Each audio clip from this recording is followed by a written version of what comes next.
এই বছর সেপ্টেম্বরের ভরা বর্ষায় আমরা গিয়েছিলাম শান্তিনিকেতন। আমরা ফিরছিলাম তারাপীঠ থেকে পুজো দিয়ে।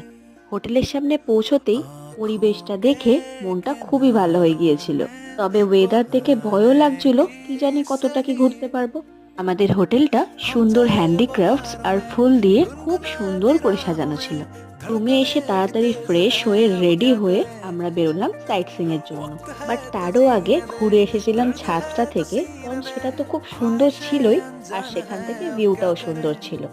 চারিদিকে এত সুন্দর গাছপালা, আর সদ্য বৃষ্টির পর আরো সুন্দর দেখাচ্ছিল প্রকৃতিকে। তাই সেখানে কিছুটা সময় কাটালাম। আমাদের টোটো আগেই বুক করা ছিল, বাট বৃষ্টি আর খারাপ রাস্তার জন্য সে আসতে অনেকটা লেট করেছিল। ফাইনালি বেরোলাম সাইট সিইং এ। তবে তার আগে সেদিন ছাদে তোলা কয়েকটা ছবি অ্যাটাচ করলাম, আর বাকিটা থাকছে পরবর্তী পার্টে। টাটা।